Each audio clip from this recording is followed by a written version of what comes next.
Okay, welcome back, everybody. Mark Thomas here. Welcome to our last of 4 global expert webinars on the subject of environmental and social governance. I'm joined today by many of my colleagues who are uniquely qualified to discuss this subject and are ready to share their knowledge and expertise in this area to help you understand the what, the so what, and the now what of governing in today's rapidly changing environment. Each of the sessions we've had has checked the heartbeat of our ability to be sustainable and ensure a positive impact on the world. Let's move on. So, as you guys might recall, we have assembled 4 pretty significant topics to discuss over the last few weeks, and many of you likely signed up for all of these, but if not, you can find the recorded versions posted on our social media accounts. We've recorded each of these and post them on YouTube as well. Now, in our first webinar, we provided an overview of ESG, environmental and social governance. Our second webinar explained the E, or the environmental piece of ESG, and the third covered the social, the S of ESG. Today, we're focusing on the G, the governance. With ESG becoming an increased topic of interest, many companies are feeling the pressure to show their commitment to ESG. Governance is how senior leadership can demonstrate progress and ensure they're doing the right thing and the right way. And so today, the G force, we're embracing a healthy risk attitude. Right? And we're looking at governance, we're looking at risks, and risks are inherent to the decision-making process in any of the organizations out there today, whether you're a big or a small organization. So understanding the G is critical because governance really means either taking unknown risks or leveraging opportunities, depending on how much you focus on prevention rather than just dealing with remediation is. Now, corporate citizenship has evolved from primary corporate social responsibility, or what we call CSR, through philanthropy, to focus on environmental, social, and governance practices. These practices engage all the stakeholders, and those are the things we're going to cover today, and it's a great one, I think, to wrap up this series. So let's jump on and talk a little bit about the team. Now, you guys know, you recognize most of the folks, if not every one of my colleagues out here today. We truly have a global panel for this series. As you can see, we have very specific and deep skills in each of our crafts. By the way, as we've mentioned in previous webinars, this is an unsponsored event. We're here as colleagues to share information with you. Our goal is to share our thoughts and ideas, and there's no commercial break to sell you anything. So feel free to reach out to any of these panelists. You've got their contact information right here on this screen. Now let's take a look. My name is Mark Thomas. I'm from Arizona, USA. We have Karen. Karen's out in New Mexico. Charlene is in Arizona, just moved to Arizona not too long ago. We have Eduardo in Washington. Manny is in Iowa. Simone is our Australian who lives in France. Rocky is in Indonesia. Tim's coming to us from Denmark. Turhan from Turkey. And one that can't make it with us today, Zane from the UAE. He's been very, very instrumental in putting all this information together for us. We hope he gets a chance to join us here very soon. So let's jump in and talk a little bit about some of the things we're going to hit today. First off, we do have panelists here. We're willing and able to answer any of the questions that you might have. Feel free to use the Q&A or even the chat session as we go through this. And when it's applicable, if you do have a panelist that you want to ask a specific question to, go to that Q&A section and add their name to that specific part of that. That'll help us out quite a bit. We might not get to every one of the questions today. So if we don't, we'll feel free to reach out to us again individually. We'd be happy to follow up with you on anything that we might need to follow up on. Next, time conscious, we run for about an hour and a half. We'll try to be done just a little bit early on today's, and of course, we'll have the recording available to us afterwards. All right. So I say, let's go ahead and get started, guys. I do have to tell you, I had just a real quick problem with my script here. Let me do this. I've got to run back and find. I have a backup next to me, and I have all the pre-made questions I have disappeared. So give me just a second here to find those, and I apologize for this. It is the internet. Yes, it is. And there we go. I found it. All right, great. So first question, you guys know the way we set these up is we like to set these up in the what, the now what, and the so what. So the first question is on the what side. We're going to talk about what is the G in ESG really all about? And the first thing we really want to discuss is the whole idea of creating value. So I think that one of the key things from a value creation perspective is pretty key here. What are companies doing? You guys may have heard of the Business Roundtable. This took place, about 2 years ago, and it's still taking place right now. Several CEOs from around the globe, right? They signed basically signed a document saying, look, governance and value to our organization is not just about shareholder value. There are several things out there that are in addition to that we think are important. So first off is, of course, delivering value to our customers, investing in our employees, dealing fairly and ethically with our suppliers, supporting the communities in which we work, generating long-term value for shareholders, which we talked about a little bit ago. And of course, those shareholders provide the capital that allows companies to invest and be able to continue as a business entity. So what we're seeing a movement in not just North America, but around the globe of governing bodies and CEOs committing to the fact that value is not just about stock price. So we're starting to see that as a general movement there. So I'm going to jump out to you guys. Manny, I'm going to start with you. What are you seeing out there, and what's some kind of comments you might have on what companies are doing right now about creation of value? Great. So Mark, before I start up on that, I want to kind of highlight the lay of the land here. You talked about governance, and for the benefit of our audience, I want to start by explaining what exactly governance means, the bookkeeping definition of that. Whereas governance is the internal systems of practice, controls, and procedures which any company should adopt in order to govern itself.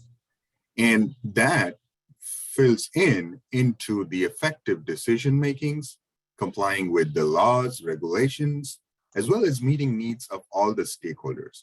So whenever any company which is a legal entity, they require governance.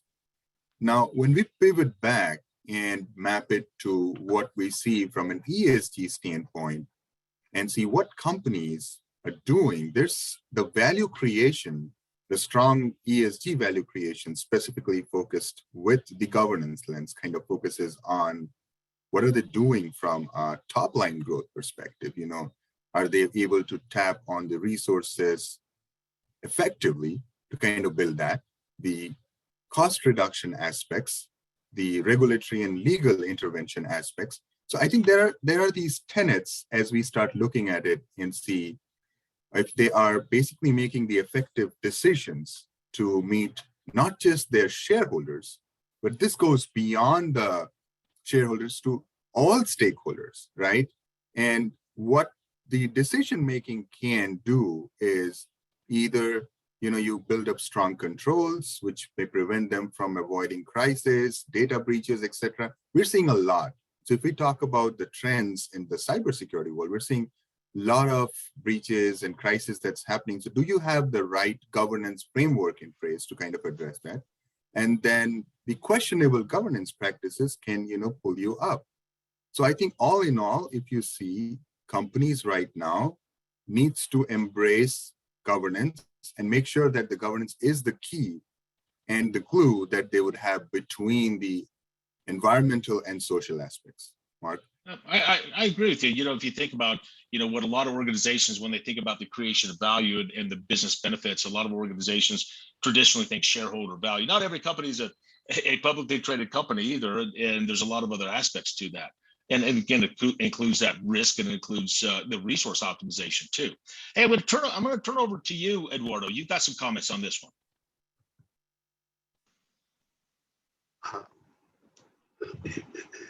Actually, I would like to start with the risk management, which is the part of the corporate governance. The corporate governance establishes requirements for how to achieve proper balance of performance and the conformance within an enterprise to meet the stakeholder needs and deliver value. The objective of any governance system is to enable enterprises to create value for their stakeholders or to promote creation of the value. Value creation is comprised of benefit realization as well as risk optimization and resource optimization. So actually risk management is keystone of the ECG governance. If ECG related risk, like any other type of risk, depends on the enterprise's business models, internal and external environments, its products and services they are delivering, its goals, visions, and mission, as well as core values. ECG risks are specific. Environmental risk related to the climate changes, negative impacts, energy efficiency issues, gas emissions, waste issues, hazardous materials manufacturing issues, global warming, negative impacts, etc. When we come to the social risk, they are more related to the human rights issues, employee payment scheme issues, privacy of the clients and other stakeholder issues, workplace health and safety issues. When we come to the governance risks, we are talking about the organizational structure of the enterprise, board meetings, ownership, ECG awareness issues, code of business conduct like reporting breaches, bribery, corruption issues, ECG risk issues, tax reporting issues, governance issues, compliance issues, and performance and management issues. So ECG risk management should be a part of corporate governance. By doing so, you should get a lot of benefits, such as you should have an enhanced resiliency. ECG risk can be related to any type of risk. Market risk, operational risk, strategic risk, interconnected array of risk threatened by the strategy and objectives. There is a common language by articulating ECG-related risk, by integrating ECG risk into ERM. So improved resource deployment is also another benefit. Using common methodology is also helpful. Better senior management buy-in and support for the ECG-related risk. Effective ECG-related risk management. Better decision-making in ECG-related risk. Better and cost-effective use of risk mitigation efforts and resources. And it also helps risk culture and awareness. Thank you. Yeah. What I can add here is that governance is as Turhan was saying, is the glue that connects the previous two topics that we saw, environmental and social, in risk management and compliance. Governance is in the middle, like the bridge between risk management and compliance and environmental and social. So in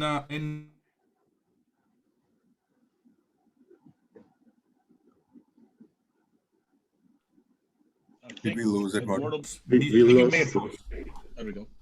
Excuse me? Go ahead. You froze up just ahead. for a second. You're good now.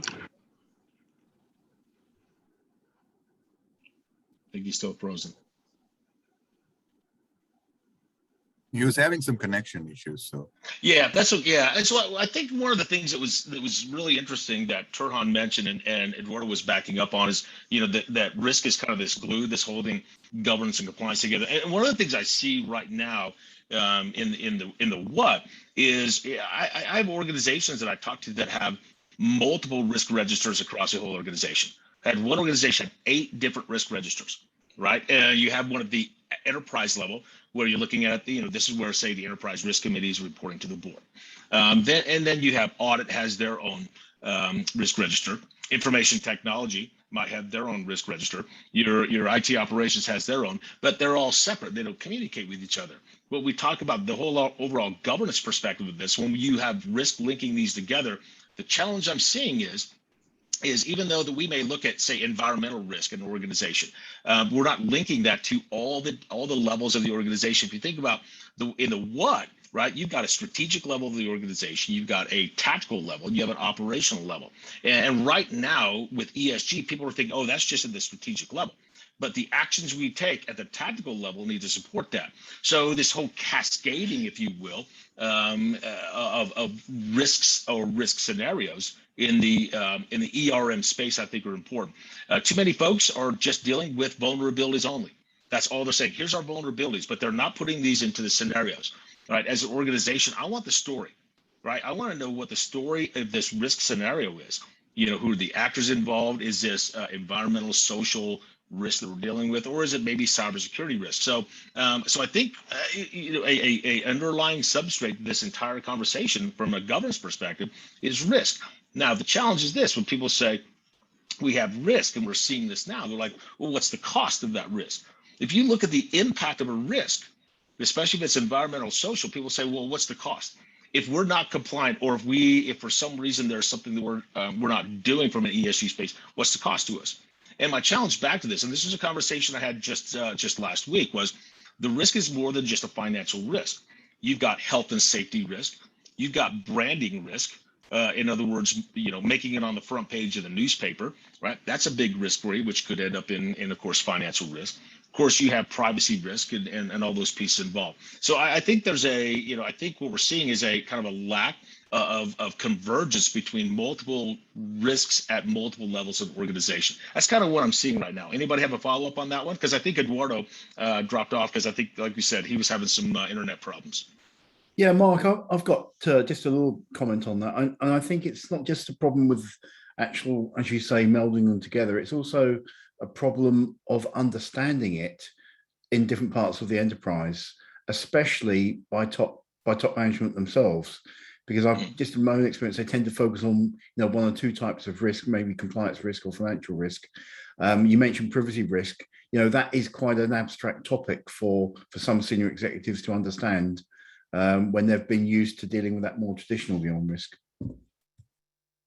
Yeah, and I agree with that. And one of the key things is, and we talked about this a little bit ago, there's positive and negative risk. When you look at negative risk, is, hey, if this event happens, what's the pain we're going to have? Versus positive risk says, hey, let's make some kind of investment, and it could actually bring back positive returns. And those returns aren't financial. They may be branding, they may be better social awareness, maybe even throughput of the organization. So I think you're right on that. I totally agree with that. Yeah. And I think we'll get into this a little bit more on the now what. There's been some pretty good guidance come out. COSO, Committee of Sponsoring Organizations, has released a couple of really neat pieces of information that are helpful. But I think we'll hit that as we jump into the now what. So tell you guys what, let's do this. Let's move on to the next question. Let's talk next about the whole idea of strategy next, because part of governance is having a good strategy. So organization has a vision and a mission statement in which you're closing that gap, trying to create some type of strategy. So why do we exist as an organization?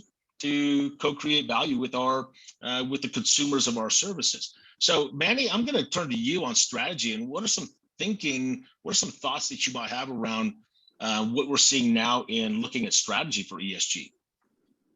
Sure. I think, Mark, from a strategic perspective, one of the basic questions that usually gets asked around it is, okay, we talk about ESG, but then there is this whole measurement piece that comes in from an intangible aspect perspective, right? If you see, you can build strategies on things where there are standards and frameworks. That's the first step that you would start in. And as of now, there's no single global standard that has been actually put forward from an ESG perspective. Now, that doesn't stop us from going in and doing our analysis. So there are these different analysis that's typically being done. So for example, a SWOT analysis, which highlights your strengths, weaknesses, opportunities, and threat, where you place your organization's strategic goals and try and understand it with this lens, the SWOT lens. The other thing that could also be looked at is the pestle analysis, which is the political environment, the economic, the social, the technology, legal. So what happens is you basically put your organization's objectives at the center. So this is objective centricity. And then you start evaluating it based on these different analytical frameworks. What happens is that helps you build the roadmap for what your future state would look like and how you would want to go and achieve those things by developing actions and KPIs that would help you be on course and work through it. Now, there are different aspects. So like each entity, if you see, has its own unique business models, environmental factors, product, vision, mission, core values, etc. And you were touching upon COSO, right? And it kind of lays out beautifully how you would want to tie all these entities together to do it. But I think the bottom line here is, if you're looking at developing strategies, start from ground up, look at what frameworks you have available, what applies to you, or what is something that you can leverage, and then start working on it. The other aspect of that is also about reporting. So, having strategy is one place, but strategy without implementation, is no value. So how do you make sure that you are on the implementation path, on the action path, and then you're using that to start doing, reporting and providing the right guidance to all stakeholders. And there are institutes that have various different initiatives going on, like the Global Reporting Initiative right now is the most popular when it comes to ESG-based reporting. You have the Value Reporting Foundation, which basically is a merger of the Integrated Reporting Council, IIRC, and the Sustainability Accounting Standard Board, which was the preliminary board that was established when this whole discussion about moving us to a more sustainable model kind of started in. So I think there are guidance available. It's organizations have to take those guidance, take those analysis, and embrace it to kind of move forward with a strategic mindset. I like how you brought in the IIRC and SASB, the National Association of Corporate Directors in North America.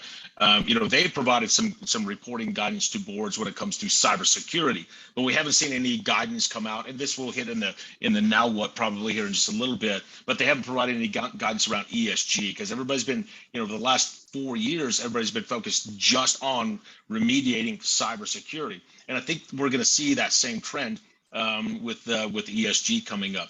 But one of the things I think is important when you talk about reporting, I want to talk about governance components, because we're talking about governance here, and I think that having a consistent measurement approach to reporting, I think, would be pretty important, and we're not seeing that right now. If you think about the key governance components, right, you've got your people, your skills, and your competencies, which includes maybe your diversity and inclusion.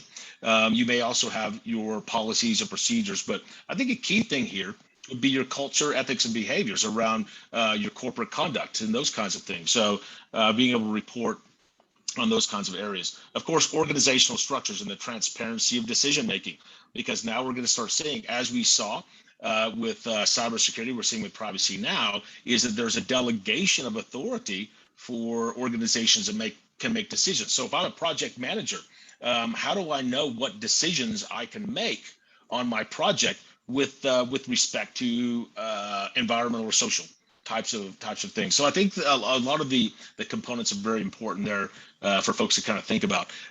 We think about some of the components that also things like fraud, anti-bribery, corruption, anti-money laundering, our internal controls, of course, over our reporting, information, cybersecurity, privacy, and those kinds of things. I think that what we're talking about now, what we're missing is some industry guidance on what those reporting structures are, and I'll talk a little bit later about reporting around diversity and inclusion when we get into the now what. So yeah, I think that would be a pretty big deal. Charlene, you've got something to add here?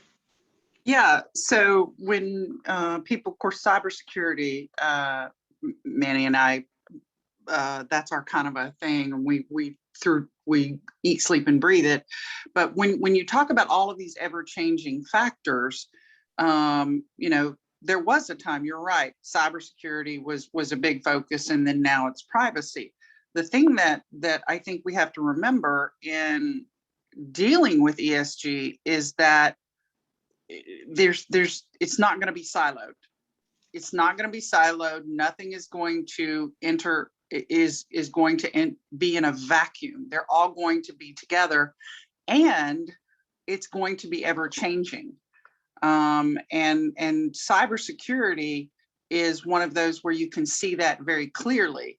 It used to be that we measured how many breaches we had, or what our vulnerability reports were, or et cetera, et cetera.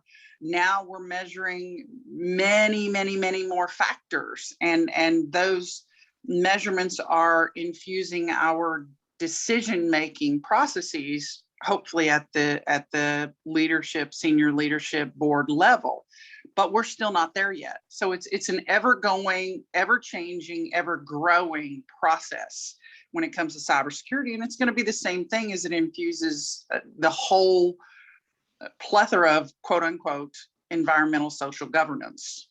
Over. Got it. Hey, so I see Eduardo, you're back. All right, so thanks for jumping back in. Let's do this, Charlene. I want to stay with you for a minute because I think you're a good person to kick off the next piece of this. What's the G? And that's the ethics part of this. And so, what are your thoughts on the ethics side that we're seeing today, currently in ESG? Well, first of all, we have to understand that what the definition of ethics are. For instance, if you just look at the word definition of ethics, it means the study of morals.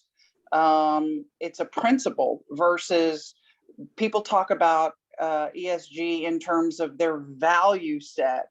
The definition of value means an estimate of the value of or think highly of, versus ethics is what your moral compass is, and that's based on your principles.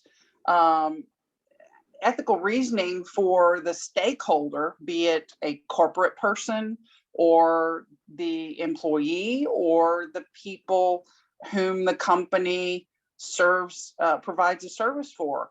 What is equitable? What is just? What is fair? What is good to those who are affected by those business decisions, whether or not they are in the decision-making role? Who are the weaker stakeholders in terms of power and influence in the company? Who can and who will and who should help the weaker shareholders and help make their voices known? And how do corporations define and fulfill those ethical obligations? And that's ever changing. You know, in the 1970s, Milton Friedman famously declared that the social responsibility of businesses was to increase profits for the shareholders. Now, the companies, the corporates, have to jointly serve both the interests of the stakeholders, the new customers, suppliers, employees, definitely local communities, shareholders.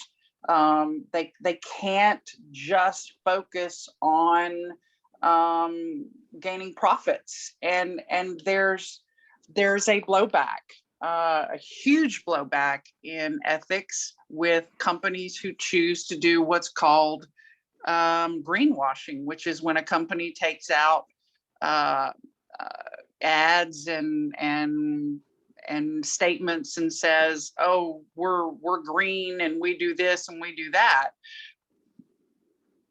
Investors and shareholders and customers are, by virtue of the internet, by virtue of educating themselves, are becoming more and more discerning. They're becoming more and more choosy where they spend their dollars, what they buy, what services they spend on. And they will find out if a company is not green. They'll find out if a board is not diverse. They'll find out if a company doesn't have some sort of diversity inclusion policy, or how they treat their employees, or whether they use a third world country with child slave labor. That you can't keep it hidden anymore. So the ethics of the company is a very big deal. And there are legal considerations, right? Corporate governance. Harvard Law has a very good article about sustainability and ESG, climate change, et cetera, which we'll get to in a minute. So these are the factors that are affecting this. So one of the things you mentioned is stakeholders, and we'll hit this in a little bit. We'll talk a little bit more about kind of the supply chain, and outsourcing part of this. When it comes to ethics, Simone, I'm going to jump to you on this. Is there an ethical consideration, especially when we're talking about supply chain and outsourcing here? Oh, absolutely. A key facet here, and we spoke about this in our other webinars as well, that, we can't outsource our responsibilities. So you can't truly claim to, for example, be focused on slavery free. And I'm talking about all types here. I'm talking about those that are in economic stretches and brought over for various labor from childhood. Even, there's so many adults that are still affected by this. So we have to be, and we can't see everything of the other organizations that we use in our supplies. That's very difficult, which is why I think all these transparency laws are so important in what's happening. And when we think about those, our principles, our ethics is our compass. There's a lot of other principles that people expect. They expect honesty. They expect respect. They expect personal responsibility, compassion, dependability. Now, a lot of these things where you can measure these things, which is great, but at the same time, it's really about just being human.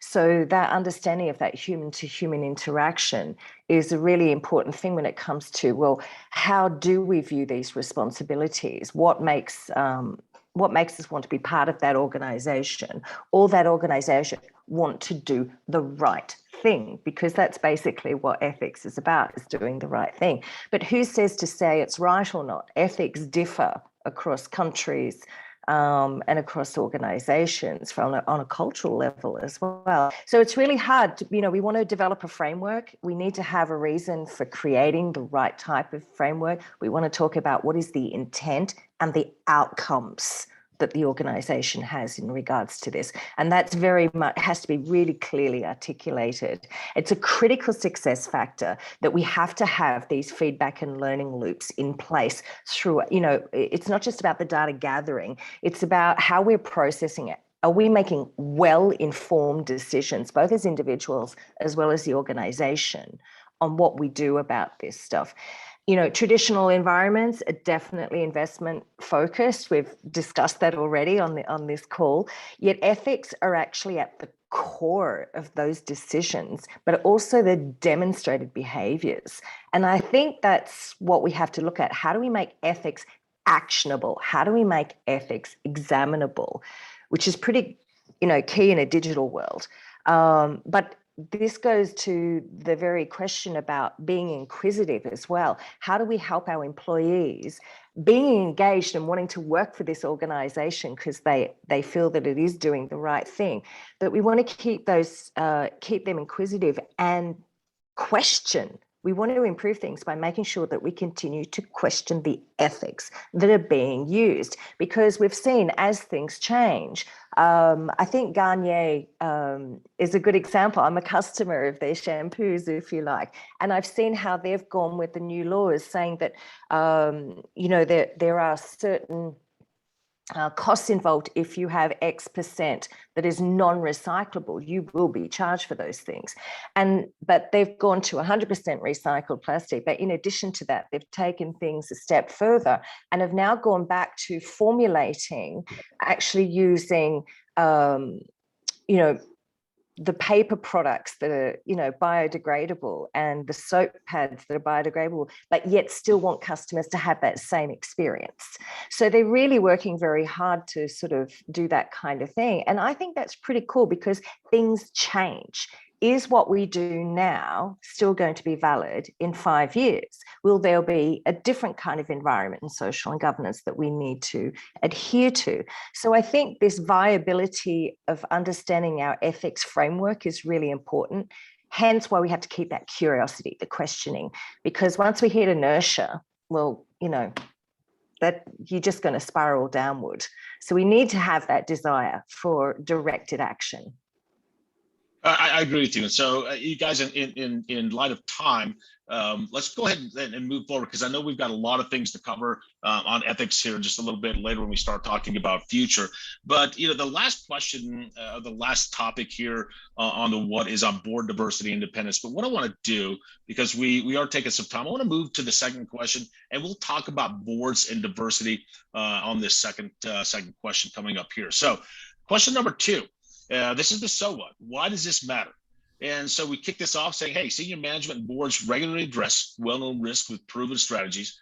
What does accountability and progress mean in ESG? And so one of the challenges that I think we run into right now is we go right to talk about the boards. And everybody says, well, this is a board. But you have to remember that, well, as we mentioned earlier, in the what is governance is at multiple levels of an organization. And generally, when someone says governance, they think of a board of directors, but any committee, any decision body, right, any group that makes decisions, identifies policies, is part of the governing body. So I'll kick this off, and then I want to move to Karen a little bit. We could talk a little bit about boards here. But the first thing is I think it's important that we have diversity in our boards, and we talk about board accountability. But remember what the board does, right? There's this distinction between governance and management. Governance says we direct and control an organization, or that scope of the organization we direct and control.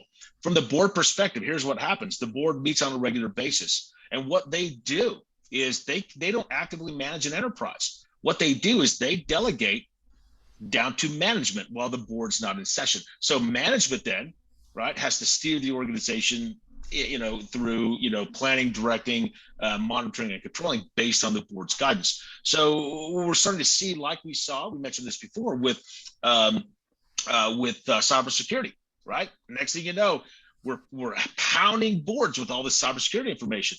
Next thing you know, we're going to start pounding them with ESG. And how do we start to socialize that into an overarching governance system as opposed to multiple little pieces? I think that's really important there. So I do want to mention here one of the things that I think is important, and then Karen, and I know Simone may have a comment on this, is we're putting pressure on governing bodies, especially when it comes to diversity inclusion. Yeah, I'm not sure it's just about having percentages of different backgrounds, different races, and so on.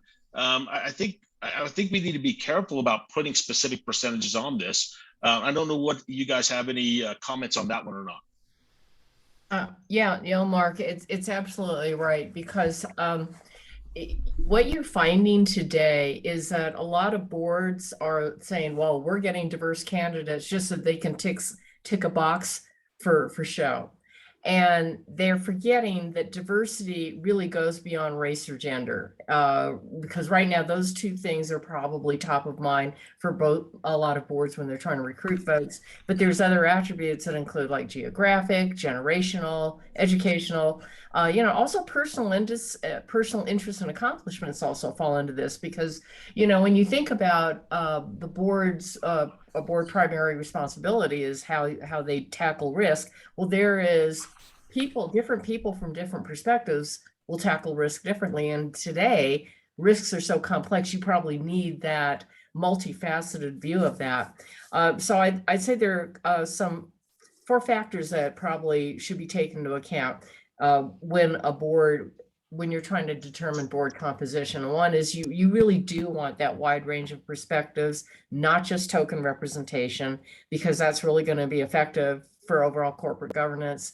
The trend towards diversity, and I'm thinking diversity in the broader sense that I mentioned, it's really going to be important for boards because they've got very complex and dynamic social issues that they have to address. And when you think about it, boards really become greater advocates for diversity when they have more direct beneficial experiences with it as well. And what I've also seen lately too, in terms of getting on boards and how boards are coming together, you remember the old adage of it's who you know? Well, it's now moving to how you know them. Oh, interesting. Simone, you've got a comment on that one? Yeah, I love the how you know them. That is so cool. Because I think that's also too, it's about, it's kind of like the supply chain in this way. How do you know this one? How did that come about?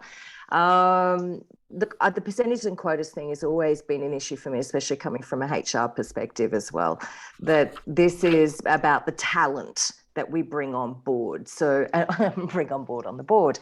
So that talent, I think, is really important. So diversity of thought is just as imperative as having the diversity in culture and gender. And I think that diversity of thought comes from those areas as well, by having that cultural diversity, by having age diversity, by having educational diversity as well. I want to make that really clear. Not everyone has to attain a university degree to sit on a board. I think that's we need to sort of think very clearly about who we have and why we have them. And there are a lot of different supports and factors that we're needed for the people that are short as well as tall, because, we need to see things at different levels to be able and bring that to the view that's being seen. Not everyone does see things the same way, and I think that's really critical to have that. If you're just going to do token tick in the box percentage, I think it's nice in some ways to say, hey, we've got X% of women or X% of age. I think age diversity is just as important as well. So yeah, that's just my 2 cents worth. Rocky, off to you. Yes, thank you, Mark. Maybe I will also emphasize about the framework and standards as implementing governance as part of ESG.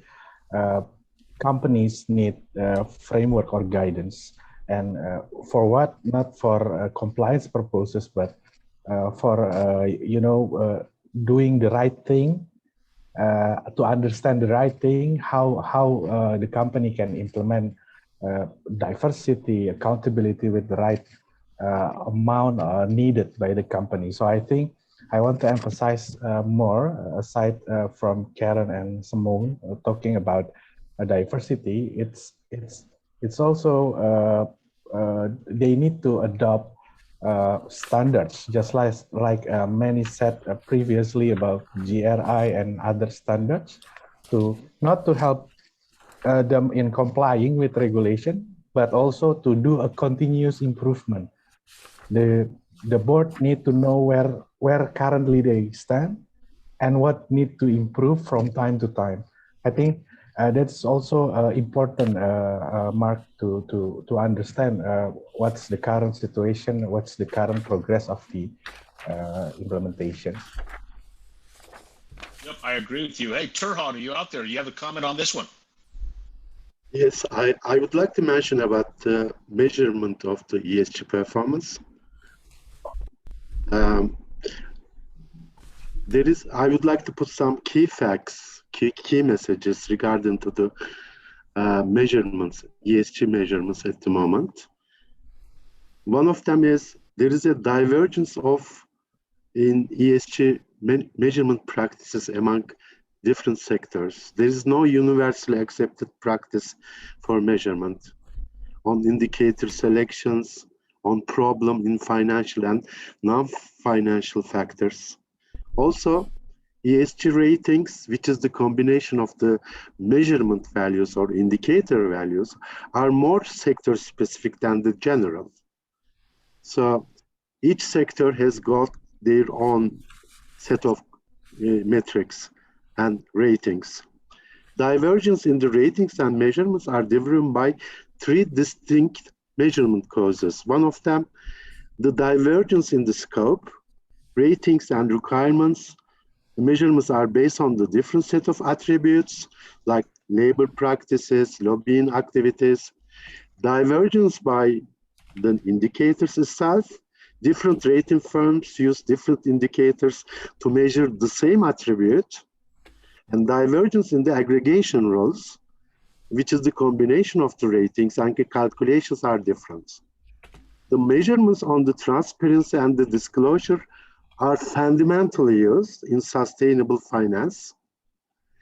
Another factor is ESG impact really hard to measure because it is not quantified well. This is the true fact. Measuring helps to determine the sometimes missing processes in the ESG activities. This is good.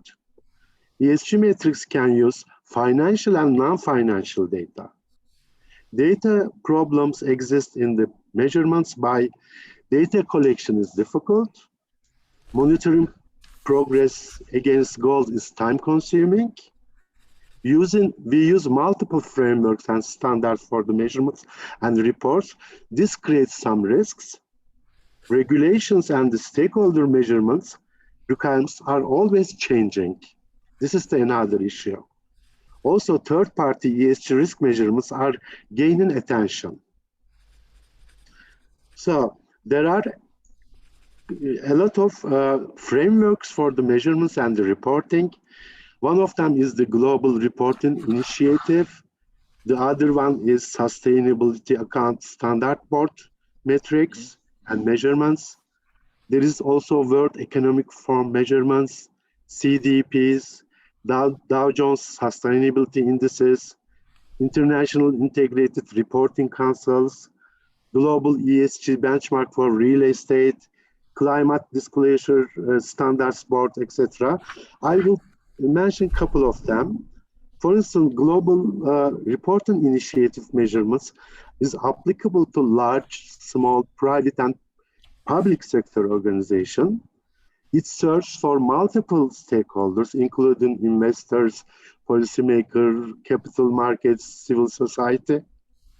It depends on a guideline which is called GRE-GR3, and actually what it does in this reporting format is ESG categories and subcategories are defined. In each subcategory and categories, there are a lot of metrics defined which can be used. They are usually economic, environmental, and social metrics. We can't see any governmental metrics in global record initiatives. Also, we can talk about value reporting foundation metrics or measurements. Actually, value reporting foundation is the merger of the two councils. One of them is the International Integrated Reporting Council. The other is the Sustainable Account Standard Board.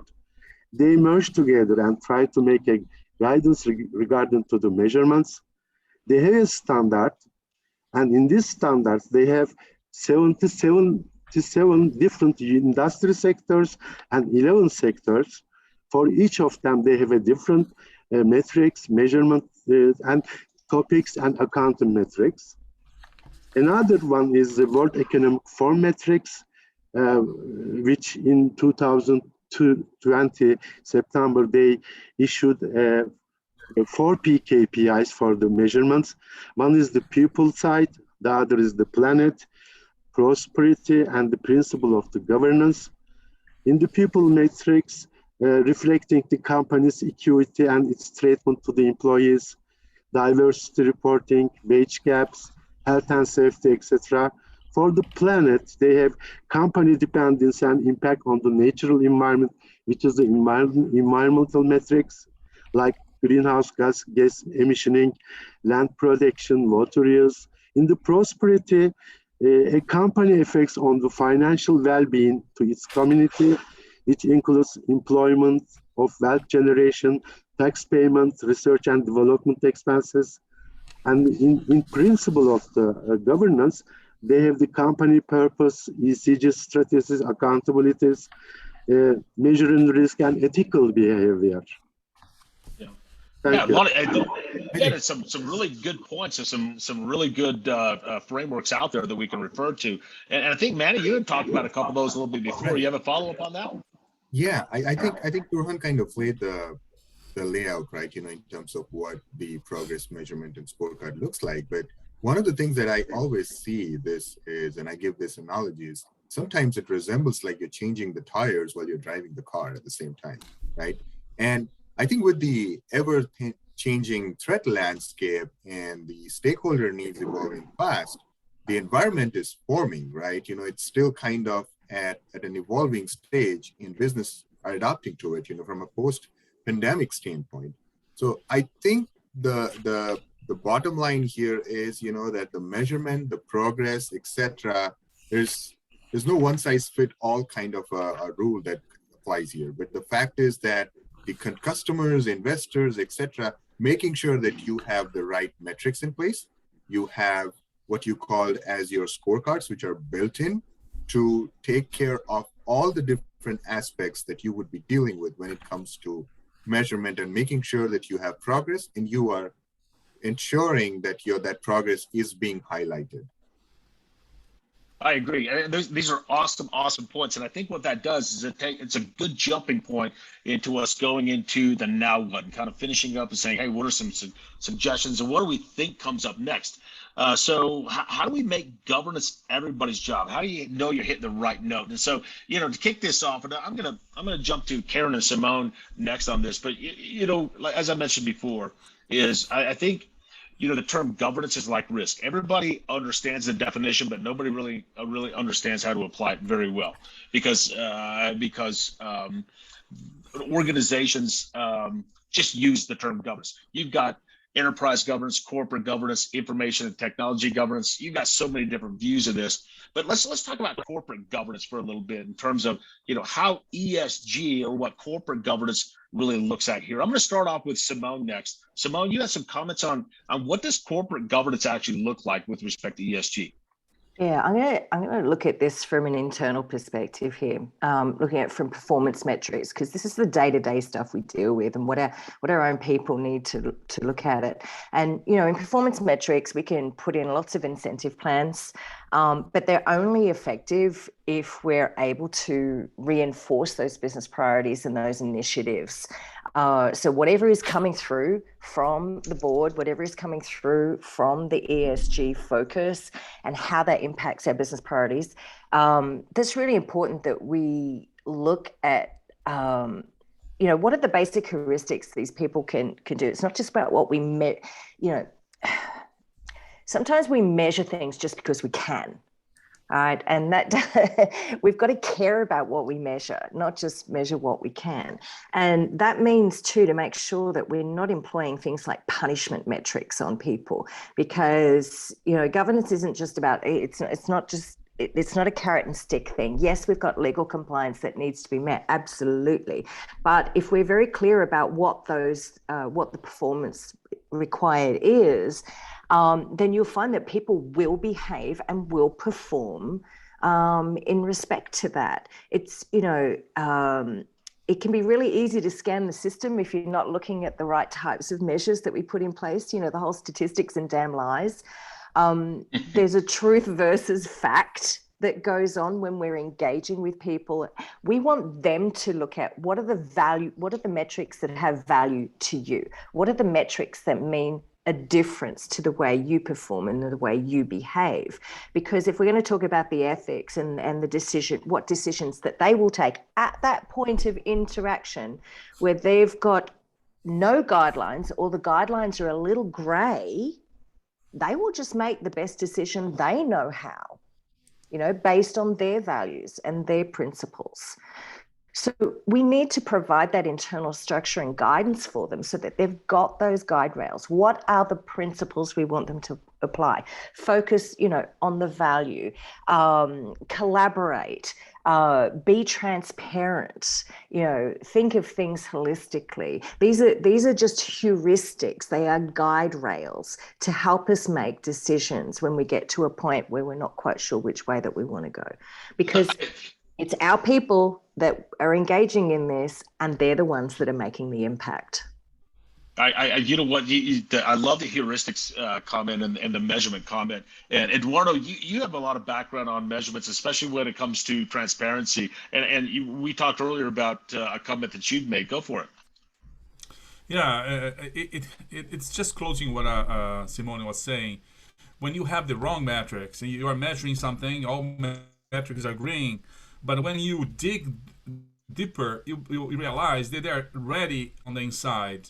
It's what we call watermelon metrics: green on outside and red inside. Why? Because we are measuring the wrong risk, or we are measuring for the long term without midway metrics. One typical case is our company is going to be fully carbon neutral by 2050, but no midway metrics. So we are going to be green all the way to 2050, but we are not going to measure anything that is meaningful.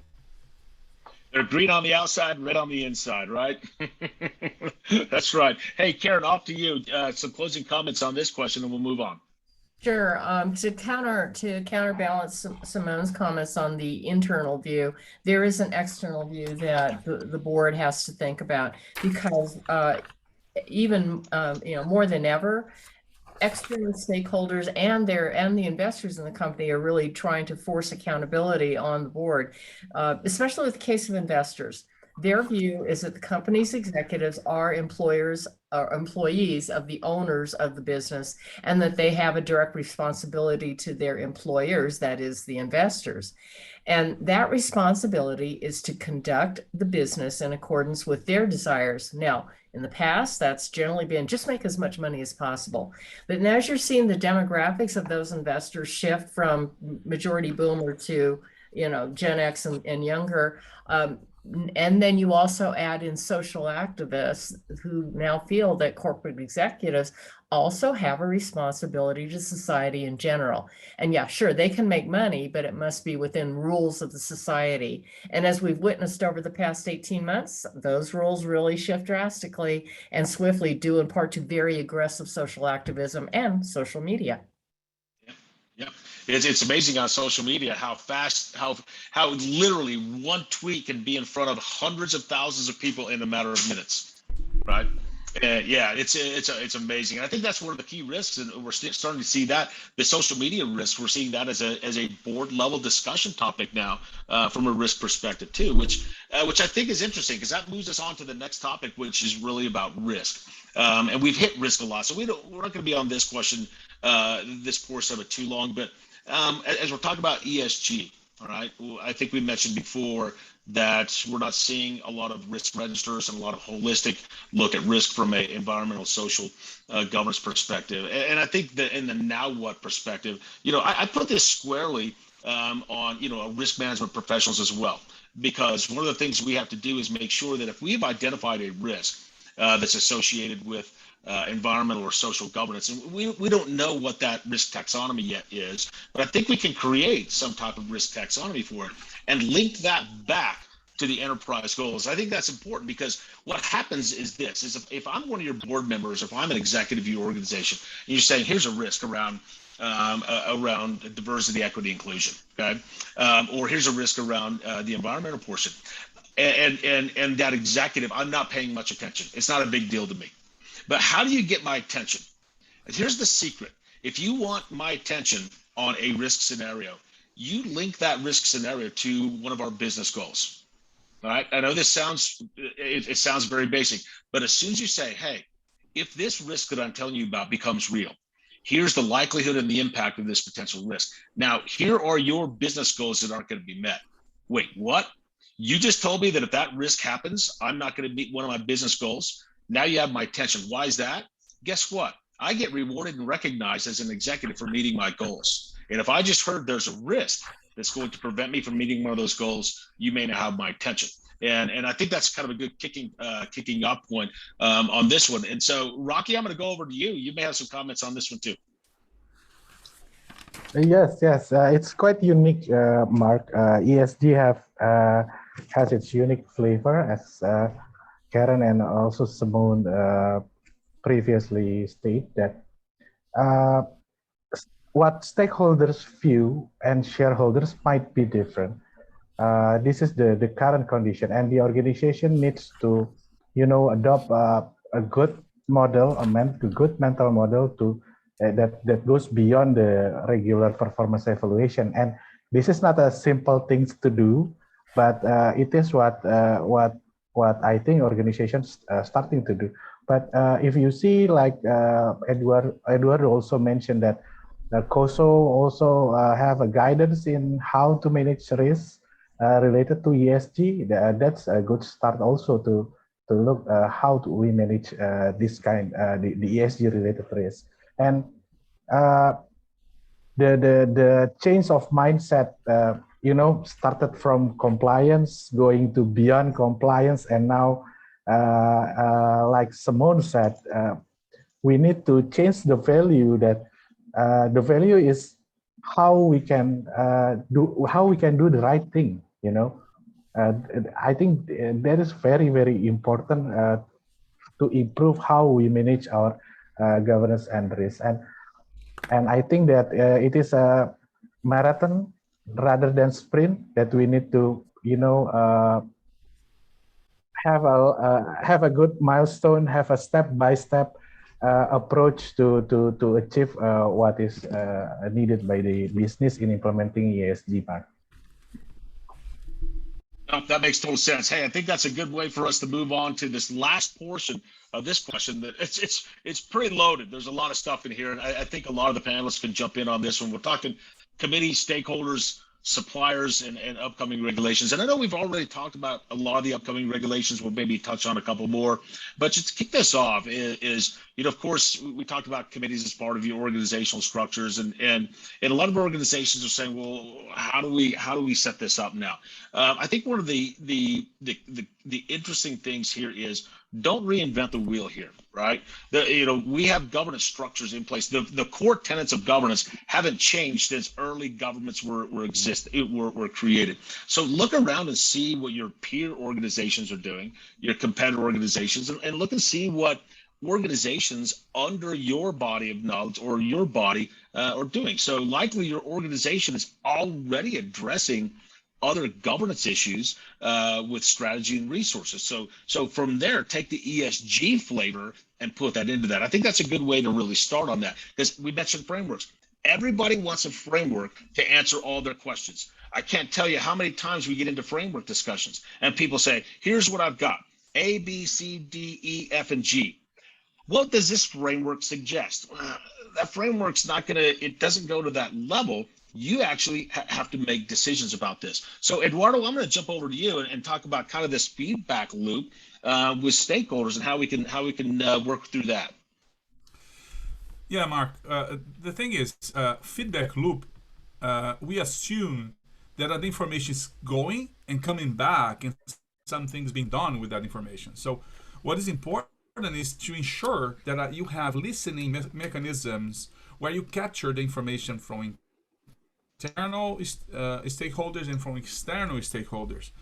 So, and then you show to them that you are doing something meaningful with the feedback they are giving. Otherwise, people get fed up that they are giving feedback, they are voicing their concerns and giving suggestions, and nothing's happening. One way of doing this is to include all the stakeholders in a task force. It's a task force to address ESG, and that can be temporary. That can be done to address specific issues in ESG, because in many board rooms, the members are dying by committee. It's way too many committees. Instead of creating another committee, put together a group of people in charge of specifically addressing risks related to ESG, and for a time-limited commitment. And then members of the senior management, members of the internal employee community, and from the external community as well. That's a way of doing. Sprinkle your ESG initiative throughout the committees that are there already. Yeah, I agree with that. Charlene, are you out there? You probably have a perspective on this one. I do, but it cut in and out. Can you repeat the question one more time? No. So what we were talking about is committees, stakeholders, supplier evaluation, and kind of one of the things that you and I've talked about offline is committees, and kind of with how with the board members. Right. Yeah. Right. So the thing about committees is it's kind of like the armed forces, so to speak. And I use that as someone who works for the Defense Industrial Base. people get marching orders, so to speak, but if they don't have the authority, right, to execute or to implement anything, then it's basically just a chat group to decide what you need. You and I have talked about that many times in governance. There's, especially in the goals with regards to responding, if someone has been given a task to act, but they don't have the authority to do that action, then how can governance work? It's the same thing when it comes to committees. If you're a member of the committee, or the committee doesn't have any teeth and can't hold both higher management and lower management and or employees accountable, then how is it going to be effective?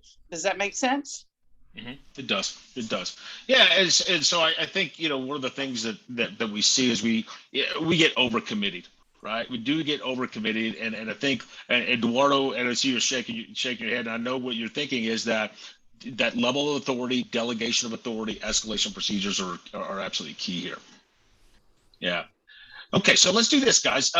So we did talk a lot about upcoming regulations and current regulations and standards and frameworks. As we said earlier, there's really not a single overarching framework, but there's one other thing. I read an article just last week. The SEC just gave new guidance for NASDAQ listed companies. If you are a new publicly traded company on the NASDAQ, you have to report diversity, equity, and inclusion on your board. Now, this is not a standard that you have to meet. You just have to report this right now. So there are no fines, anything like that. It's reporting, and you have to be able to explain your diversity number. So I think it's a positive move. That just goes from a diversity perspective. So we're still looking as a group, right, for an inclusive framework that covers all these ESG pieces out there. So, all right, great. I'll tell you guys what. Go ahead, Mark. If I can jump in. This just happened in June. The House actually passed legislation that requires public companies to report their ESG metrics, and it passed by a measure of 2015 to 2014. But basically, what it requires is that public companies disclose any industry-tailored climate information, which include direct and indirect greenhouse emissions, fossil fuel emissions, et cetera, et cetera. Additionally, the European Union passed some ESG laws recently, and that is affecting how American companies are trying to do it. It's called for those of you on this call that are in Europe, EU, you might know more about it than I do, but it's called the EU's new Sustainable Finance Disclosure Regulation. And so for companies that do business in the European Union, they're struggling with what it means. So there is more movement in regulation, laws, et cetera, et cetera. Yep, I agree with you on that. Hey, let's jump off to Tim, and then we're going to close this one up and move on to some closing slides next. Tim? Yeah, thanks, Mark. I think, Charlene mentioned the word teeth. And I think teeth is very important, because otherwise these become kind of like paper tigers. And I think, we can learn a lot from looking at how other organizations are doing this, especially, some of the big players. And, we can learn from Google. I mean, Google had quite an upset back in 2019 because they put an AI, or I think it was called the Responsible Development of AI, a committee in place.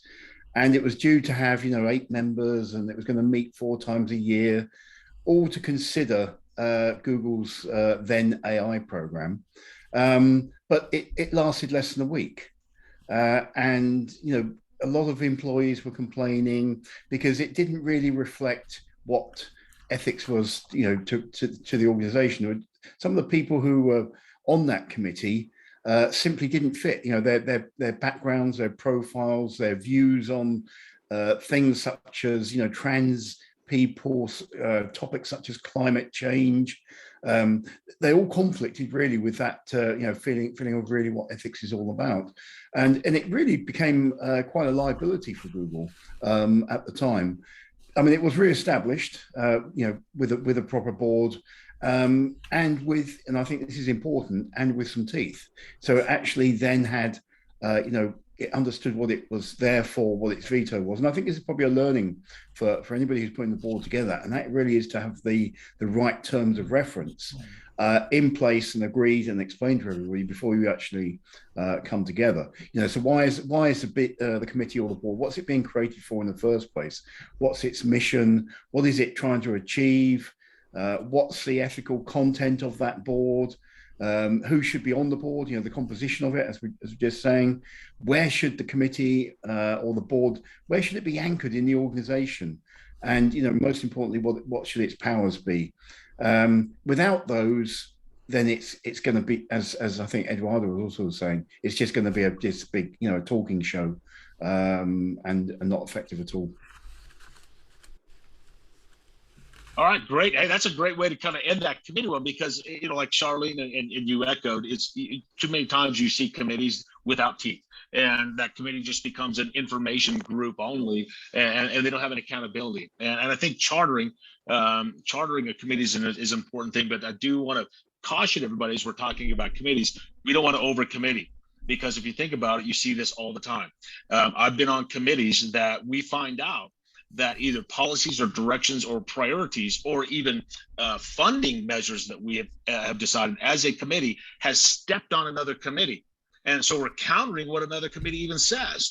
And so I think when you start talking about committees, there's a governance to organizational structures, to understanding what those charter statements are, what the levels of authority and the boundaries are of these, because too many of them just step on each other, and a lot of them really are just there for informational purposes only. So, all right, that's good stuff, guys. So let's move on. Great stuff so far. So what I want to do is I want to kind of go to a summary points here, folks. This is the fourth of 4 webinars, as we mentioned earlier. And you guys know that, we can't get into every specific detail of every part of ESG, but what we've really tried to do is kind of give some opening guidance and kind of thinking around this. Because one of the frustrations this group has is every time you go look at ESG, it's from an investment portfolio perspective, right? How do you look at a company's ESG to determine how you're going to invest in that company, which is great. What we've hopefully done is been able to really emphasize the fact that it's more than just shareholder and investment. That's one portion of that. We get that. But it's doing the right thing. It's the social responsibility. It's the environmental responsibility. And what this team isn't doing, we're not putting blame on anybody or anything for any environmental or social issues we're having. What we're trying to do is determine kind of next steps. So you probably see this group again at some point. We're just getting started with these things. And as I mentioned before, it's all started when I had a board say, what should we be doing? And I said, there's no one place we can look for this. So what I want to do next is I want to go around to all the panel members and just get a 1 or 2 sentence key message from each of you guys as we're kind of walking through this. And I'll kick off as, one of the things that I think that's important here is no one size fits all, especially when you're looking at governance systems and governance frameworks. If you have a holistic governance framework and system that is flexible, you can add ESG concepts to it. That system is designed to add new and emerging things, and these aren't always risks. So what you should do is you should try to match if you have an ESG strategy to your business needs, always your vision, mission, and values, because you exist to accomplish your mission. And I think Charlene mentioned earlier that we have our principles, and we have our values, right? Principles, are time-honored rule sets. Values may change over time. Right. And so I think that's pretty interesting. So thinking about that from that perspective. Manny, let's go to you. What's your takeaway from this? I think the biggest takeaway, Mark, and the team is basically, are we reinventing the wheel? And I don't think there is a need to reinvent the wheel around here. Sustainability discussions has been there. We've known peer organizations, etc., are already doing it. So it's you don't have to go and look for answers or find answers yourself. Look at what your peer organizations are doing. Look at what your competitors are doing. Look at what your own teams are doing internally. There's so much of resources and knowledge available. You just need to tap on that. Your organization probably is already addressing some of these issues. So see what you have, learn from them, use what you have with your strategy and resources, and start from there and then do it. So in short, do not reinvent the wheel. You got it. Perfect. Turhan, let's go to you next. Yes, my message is ESG governance has its unique flavor, which means unique ESG roles and responsibilities like reporting, performance and transformation, specific committees, investment and finance related people, employee roles, etc. ESG's risk context and the areas are different. Quantification of the risk impact are more difficult. We have a broader internal and external stakeholder management. Implementation of the ESG strategy based on the business mission and goals are more difficult. Extensive transparency and reporting is involved. And we have reliance on so many frameworks at the moment. Thank you. You got it. Karen, off to you next. I would say staying investor-centric is at your peril. Companies have to know who all of their stakeholders are beyond those investors. And so that would, for example, include entities like all entities that they impact, like their employees, their consumers, vendor partners, communities, et cetera. I would say that you have to understand what those stakeholder concerns and needs are, figure out how to bake those into your enterprise strategy, then communicate what you're going to do, how you're going to do it, and when. And most importantly, I think you have to be very transparent in how you are defining progress and how you're going to measure and report it. Transparency comes up all over the place, doesn't it? Yeah. Hey, Tim, how about you? Yeah, I think main takeaway here, Mark, is to recognize it's a long journey. It's not something that you can just solve with a project or even a small program. So it's a marathon rather than a sprint. And if you're running marathons, and preparation is everything. And it's about understanding ESG in your own business context, your own sector, the maturity, existing risks, the culture you have, and what types of ethical dilemmas your employees are going to face. So it really is an ongoing task. One could argue that just when you think you're going to get to the end, some new requirements or some changes, societal change may occur, and you need to keep going. Yep, I agree with you on that one. Hey, let's go to Simone next. Look, I think when you think about this, it's great. We can have all the big marketing in the world. You can do the big PR announcements. You can say, yeah, we're going green, or we've got X number of social elements here that we're investing in, and so on and so forth. But they can be really exaggerated if you haven't done your complete flow through. Look at the complete chain of events and impacts that are going on here.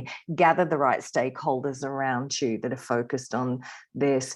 Get the job done before sharing the big news. Make sure you know that you have the capability to do it. Get the right talent around you before you sort of say, yeah, we're going to do this. It's great to have the intent, but it also has to be feasible. You got it. No, it makes a lot of sense. Let's go to Rocky next. Rocky? Yes, Mark. I think the important thing is that I believe ESG is for every size of the company, every type of industry, every part of the globe. Everyone should be implementing ESG, and they should be implementing it, with a proper guidance. With a simple guidance, so everyone can implement it in their company. Thank you, Mark. You got it. Charlene, off to you. So from a cybersecurity perspective, I think there's a circular link, a feedback loop. When you're talking about cybersecurity, you're talking about technology, security, cybersecurity, privacy, all linked to ESG. Companies struggle with cyber talent. They struggle with security, and they struggle with data privacy.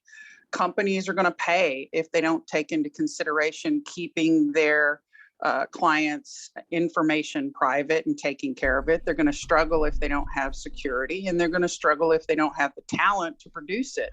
So if they're investing in education and social programs that promote the education of individuals who have the cyber talent and come from diverse backgrounds, that's going to increase their security, because you have people coming from diverse backgrounds that think about security in a different way and how to implement it.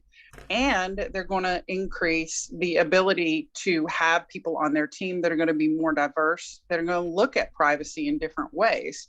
So from a cybersecurity standpoint, environmental social governance can be a very effective tool for the company to make great strides, not only for themselves, but for the public in general, which will increase their profit shareholdings. You got it. Last but not least, Eduardo, what do you got? What do you have for us? I want to close with an analogy. ESG investment, ESG focus now is like when you are at the train station. The train is about to depart. If you do not get in, the train is gonna go without you, with all your competitors inside, and you are going to be left behind in the train station.